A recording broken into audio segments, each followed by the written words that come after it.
So I hope that you had a great Thanksgiving with friends or family, whomever you were with. Maybe you were doing ministry work or donated your time, whatever it was.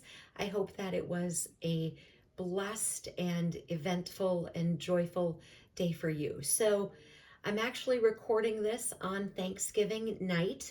This will air tomorrow, Friday morning. So when you're hearing this, it is the 29th of November, Friday morning, but I'm recording it the night before. So I have several videos scheduled for the next couple of days, but I didn't make the video for today, Friday, until after something that happened today, and I wanted to have that event happen, record the video so that it would be able to play for you on Friday. So thank you so much for being here. So today on Thanksgiving, I went to the Bonhoeffer movie. Now it's been out about a week. If you have not seen it, you need to go. So listen, I'm Small Potatoes. Nobody's sponsoring this. This isn't anything like that. This movie is absolutely incredible. I'm ashamed to say I didn't know anything about him. I didn't really know he had written any books. I didn't know so much of the history that is in the movie. Of course, we all know what happened to 6 million Jews during World War II. And to be honest with you, I'm not ashamed to say that I didn't have much knowledge of Dietrich Bonhoeffer, his life. I basically only knew his name, really. This movie is incredible. This man has more courage in the years that he stood against the passive church who did nothing than anything I've ever seen in my entire life.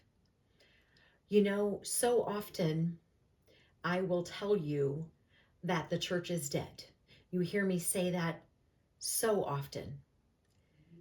I call the seminaries cemeteries, and I speak out a lot about the church. I speak out about the fact that the churches don't preach the Bible. The pastors don't preach the Bible.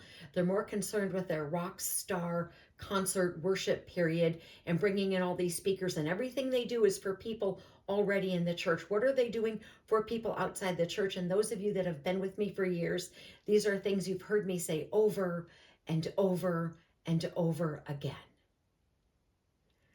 The church is dead. They're more concerned with their coffee bar and keeping the pews filled than really preaching what it says. And I blame practically everything that's wrong on the church and its cowardly actions. But here's a man who said, no, I will speak out against the cowardly church, and it cost him everything. Old Testament Joshua has been commissioned by God after the death of Moses. And what does God say to him? He says in verse 9 of Joshua 1, have I not commanded you, be strong and of good courage? Do not be afraid nor be dismayed, for the Lord your God is with you wherever you go. People, we need a heck of a lot more courage. And I want you to see this movie. I was outwardly sobbing at the end of this movie. The church was cowardly. The church did not speak out because they were afraid. And we're probably headed towards something like that again, quite honestly. You better be courageous beforehand so you can have your conviction, so you can walk in knowing what you're going to say no to before it even happens.